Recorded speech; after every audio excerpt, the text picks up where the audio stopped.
जय भीम जोहार। इस वक्त हमारे साथ हैं अंकुर सिंह हरियाणा से। हरियाणा के प्रदेश अध्यक्ष हैं राष्ट्रीय सिख मोर्चा। राष्ट्रीय सिख मोर्चा जो है राष्ट्रीय पिछड़ा वर्ग मोर्चा का 30 तारीख को भारत बंद का ऐलान किया गया है। ओबीसी की जाति आधारित जनगणना, ओबीसी की जाति आधारित जनगणना जैसे और सारे विभिन्न मुद्दों को लेकर भारत बंद का ऐलान किया गया है। तो सर आप क्या कहेंगे और क्या तैयारी है आपकी राष्ट्रीय सिख मोर्चा की भारत बंद को लेकर? पहले तो आपके चैनल के जितने भी व्यूअर्स हैं, सब्सक्राइबर हैं, सभी को वाहिगुरू जी का खालसा वाहिगुरू जी की फतेह। सत श्री अकाल, जय मूल निवासी जी। जी। ऐसा है, जो भारत बंद का जो आह्वान किया गया है वो राष्ट्रीय पिछड़ा वर्ग मोर्चा, जो हमारे राष्ट्रीय पिछड़ा वर्ग मोर्चा के राष्ट्रीय अध्यक्ष हैं चौधरी विकास पटेल जी, ये उनके नेतृत्व में ये कारनामा अभी फिलहाल हो रहा है। इससे पहले भी हम लोग 3 बार अलग अलग डेट में भारत बंद कर चुके हैं, मगर फिर भी ये मनवादी जो सरकारें हैं बार बार ज्ञापन देने के बाद में भी जो ओबीसी समाज की 1931 में जातीय जनगणना हुई थी, उसके बाद में अभी तक जातीय जनगणना नहीं हुई है। उसके संदर्भ में हमारी ये मुख्य मांग रहेगी कि जो ओबीसी समाज की अभी तक जातीय जनगणना नहीं हुई है, तो उसको मोदी सरकार जातीय जनगणना करवाए। और जो अभी तक इन्होंने 2021 में कोरोना काल का बहाना लगा के ओबीसी समाज के साथ में जो धोखाधड़ी की है, उसको अभी सहन नहीं किया जाएगा। इसीलिए ये जो 30 तारीख को भारत बंद का आह्वान किया गया है, उससे पहले हमारे 3 चरणों में ज्ञापन दिया गया है। पहला हमारा जो चरण था वो 30 मार्च को था, दूसरा हमारा जो चरण था 5 अप्रैल को था, और तीसरा जो हमारा चरण था 17 अप्रैल को था। इन तीनों चरणों के बावजूद भी इन मनुवादी सरकार के कानों पे जूं तक नहीं रेंग रही। इसीलिए 30 तारीख को भारत बंद का आह्वान किया है, जो कि राष्ट्रीय अध्यक्ष चौधरी विकास पटेल जी के नेतृत्व में रहेगा जी। जैसे राष्ट्रीय पिछड़ा मोर्चा के माध्यम से 30 तारीख को भारत बंद का ऐलान किया गया है, राष्ट्रीय सिख जी मोर्चा सहित और कितने संगठनों का समर्थन मिल रहा है? क्योंकि भारत बंद है, भारत बंद का नाम से ही पता चलता है कि एक बड़ा आंदोलन का ये आगाज है। तो क्योंकि एक संगठन के माध्यम से तो ये मुमकिन नहीं है, और कितने संगठनों का आपको समर्थन मिला हुआ है? संगठन तो ऐसे हैं, संगठन जितने भी हम लोगों से मिल रहे हैं, बातचीत कर रहे हैं, हर एक का भरपूर सहयोग मिल रहा है। जैसे हरियाणा में अभी 11 तारीख को ओबीसी महापंचायत और सुधराज क्रांति था। वहां पे आपने वीडियो भी देखा होगा, बिल्कुल खचाखच भरा हुआ था। ओबीसी समाज अब जाग गया है। और तो और बोले, आज हमारा एक प्रेस कॉन्फ्रेंस थी जो कि महेंद्रगढ़ में हरियाणा में थी, वो यादव धर्मशाला में थी। यादव जो है, उन्होंने इतना अच्छा हमें रिस्पॉन्स दिया है और इस बात का फुल समर्थन किया है कि ओबीसी समाज की अब जो जातीय जनगणना नहीं हो रही, ओबीसी समाज को जो हकों से वंचित किया जा रहा है, क्योंकि 314 जो आईएएस ऑफिसर लगने थे ओबीसी समाज के, उनका मोदी सरकार ने, आप ये लगा लो, एक इतना अत्याचार किया कि उन लोगों की, बेचारों की आज तक ज्वाइनिंग नहीं हुई हो पाई। जब मोदी सरकार नहीं आई थी 2014 में, तो मोदी को ओबीसी समाज का चेहरा दिखाया गया था, जो कि ओबीसी समाज के साथ में धोखा था। ये कागजों में ओबीसी है, जो कि 2002 में इनकी जो जाति है मोदी जी की, वो 2002 में ओबीसी जो जातीय है उनमें जोड़ी गई थी। तो उसके आधार पर जो ओबीसी समाज के साथ में मोदी जी ने जो धोखा किया है, उस धोखे का अभी बदला 2024 में लिया जाएगा जी। आप कह रहे हैं कि नरेंद्र मोदी और बीजेपी सरकार ने ओबीसी के साथ धोखा किया है। वहीं दूसरी जी तरफ बीजेपी सरकार की तरफ से ये हवाला दिया जाता है कि हम ही हैं जो कि ओबीसी की हितैषी में अगर देखा जाए तो सबसे बड़ी कोई पार्टी है ओबीसी हितैषी, तो वो भारतीय जनता पार्टी है। भारतीय जनता पार्टी ने 27 मिनिस्टर को, ओबीसी मिनिस्टर को जगह दिया, जबकि किसी भी पार्टी में ऐसा देखने को नहीं मिलता। और उनका कहना ये भी रहता है कि जैसे कि आपने अभी नरेंद्र मोदी की जाति को लेकर जिक्र किया, तो उन्होंने नरेंद्र मोदी को भी टारगेट करते हुए कहते हैं कि ओबीसी का प्रधानमंत्री है, ओबीसी का प्रतिनिधित्व बीजेपी में सबसे ज्यादा है। कैसे देखते हैं आप? देखिए, ये जो बीजेपी सरकार है ना, इनकी जो मदर ऑर्गेनाइजेशन है वो आरएस है। मोहन भागवत चला रहे हैं इसको। मोदी जी का इसमें कोई रोल नहीं है। मोदी जी तो एक मुखौटा दिया गया था ओबीसी समाज को, जिसको जुमलेबाज बोलते हैं। इतना तो नीरज चोपड़ा जो हरियाणा के हैं, इतना तो वो भाला नहीं फेंकते जितने के लंबी लंबी फेंकते हैं। ठीक है। दूसरी बात, जो ओबीसी समाज की जो हितैषी अगर होती ना, तो मोदी खुद हलफनामा सुप्रीम कोर्ट में नहीं देते कि हमें ओबीसी समाज की जातीय जनगणना नहीं करवानी। 1931 के बाद में तो अगर आप पूरा रिकॉर्ड उठाओगे, हर 10 साल में जातीय जनगणना होनी चाहिए।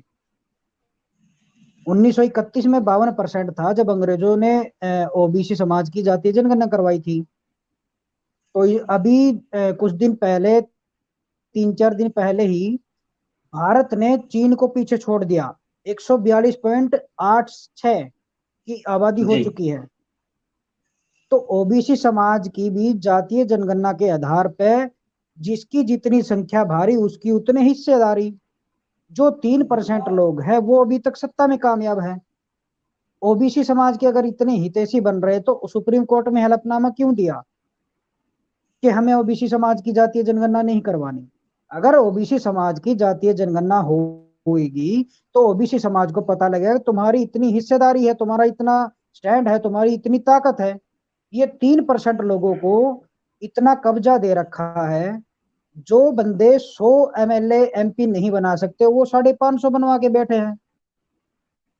और जिनकी 85% की भागीदारी है, उनके 100 भी नहीं है।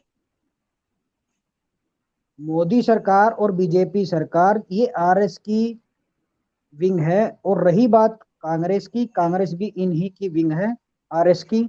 जो कि इन दोनों की ही सोच जो है, पहले जो मोदी सरकार आई थी जिस टाइम पे, इन्होंने बोला था कि गरीबी हटाएंगे।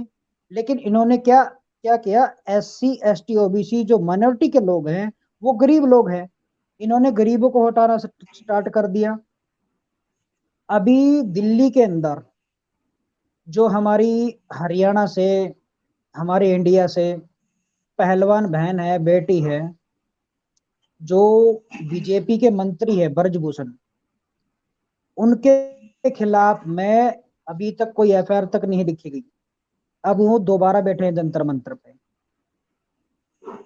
ठीक है। ये जो सरकार है बीजेपी की, ये बलात्कारियों की सरकार है, गुंडों की सरकार है। ठीक है। ये बीजेपी जो सरकार है ना, ये ओबीसी समाज की हितैषी नहीं है, उनका कत्लेआम करने वाली है ये। अभी आपने देखा होगा, अगर आप 2004 से रिकॉर्ड उठाओगे 2023 तक का, तो ओबीसी समाज को जो 27% का हिस्सा बोला जाता है, उसमें भी 7% ही 2004 से 2023 तक, अभी तक ओबीसी समाज को 7% ही अलग अलग विभागों में हिस्सेदारी मिली है। वो 27% भी नहीं मिल रहा इनको तो। जी जी। जैसे कि ओबीसी की जाति आधारित जनगणना की बात हो रही है, आप सामाजिक संगठन के लोगों के द्वारा जी बढ़ चढ़ के ओबीसी की जात आधारित जनगणना को लेकर हमेशा प्रयास भी किया जाता रहा है।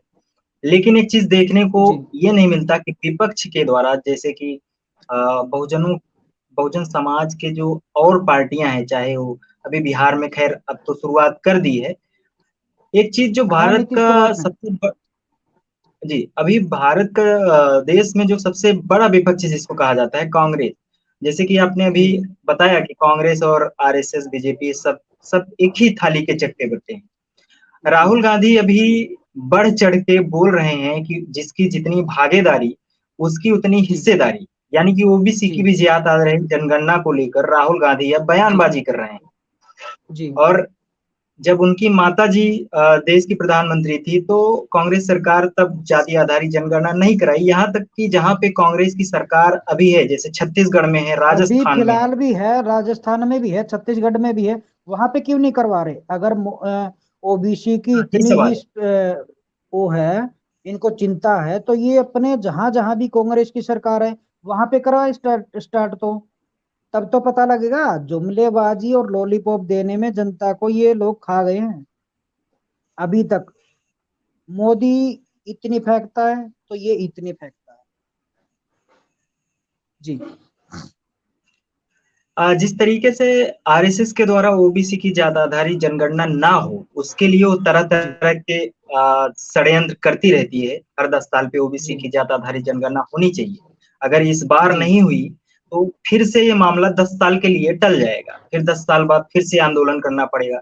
आखिर क्या कारण है बीजेपी सरकार और आरएसएस के लोग जो हैं ओबीसी की जाति आधारित जनगणना होने में सबसे बड़ा बाधा बनने का काम करते हैं? देखिए, जो 3% लोग हैं वो कोई भी विभाग हो 97% नौकरियों पर कब्जा करके बैठे हैं। अगर ओबीसी समाज की जातीय जनगणना हो रही है तो जब 1931 में ओबीसी समाज की जो जातीय जनगणना हुई थी उस टाइम पे 52% था।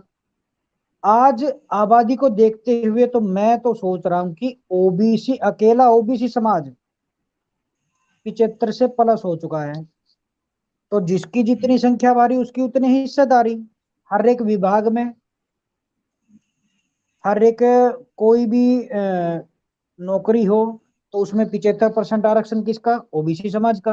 ब्राह्मण लोग जो क्या करते हैं, मनवादी जो सरकार है, ये बीजेपी सरकार, आरएस की सरकार है, ये इसलिए नहीं करवाना चाहती। अगर ओबीसी समाज को ये पता लग गया तुम्हारी इतनी संख्या है और तुम्हें इतनी परसेंट नौकरियां मिलनी है, तो फिर इनका कब्जा छूट जाएगा।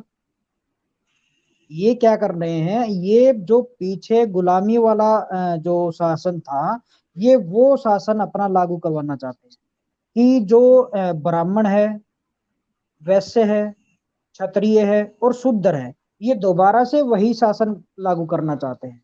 और ओबीसी समाज अब इतना जागरूक हो गया ना कि अगर अब ओबीसी समाज की जातीय जनगणना अगर नहीं हुई तो आप देखना, सबसे पहले जैसे सुधराज क्रांति का आगाज हरियाणा से हुआ था, तो ओबीसी समाज हरियाणा से ही रोडों पे निकल के इनके मुंह पे जूते मार के और इनके मुंह को काला करने में पहले नंबर पे आएगा। जी। 30 तारीख का जो भारत बंद राष्ट्रीय पिछड़ा वर्ग मोर्चा के द्वारा होने जा रहा है, जी। और जैसे कि आपने अभी हरियाणा में एक बहुत बड़ा ओबीसी का कार्यक्रम हुआ जिसमें बामसेप के राष्ट्रीय अध्यक्ष माननीय वामन मेश्राम साहब भी उसमें गए थे। उनकी जी। अध्यक्षता में वो कार्यक्रम हुआ।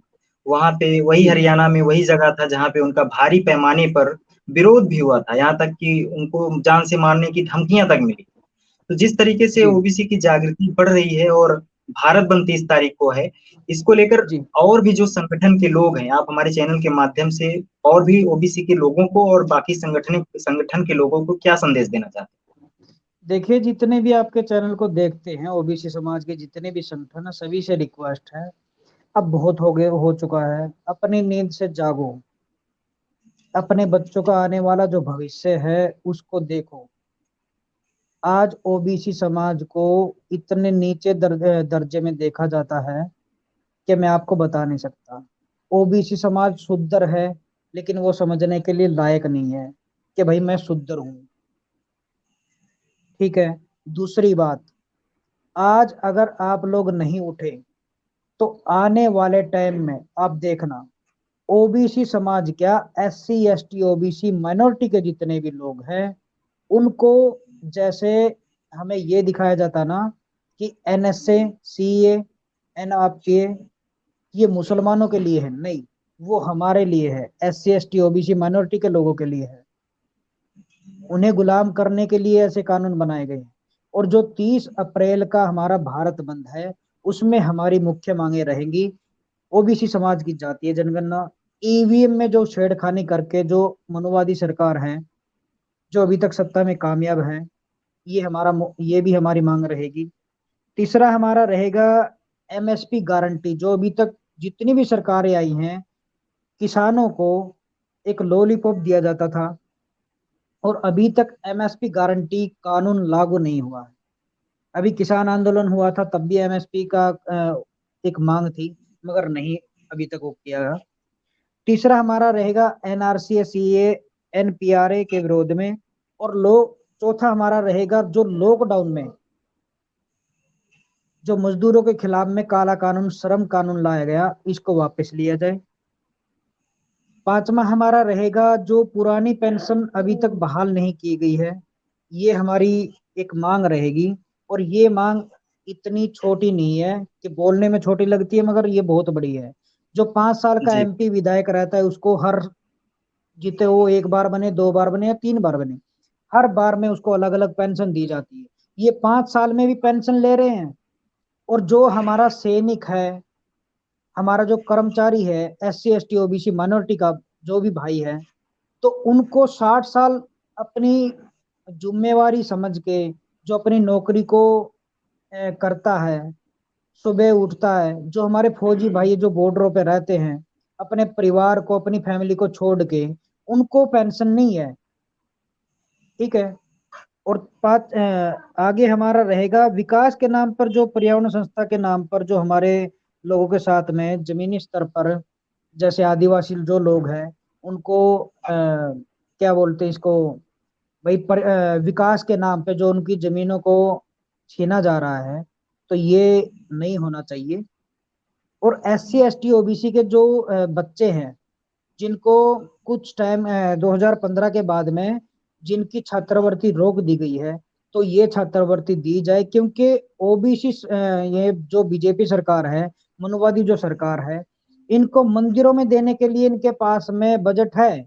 SC ST OBC माइनॉरिटी के लोगों को, बच्चों को पढ़ाई के लिए बजट नहीं है। जी। सर, आपका बहुत भारत बहुत बंद भारत बंद का हमारा ये संदेश नहीं रहेगा कि हम कोई भी गवर्नमेंट की संस्था को नुकसान पहुंचाए।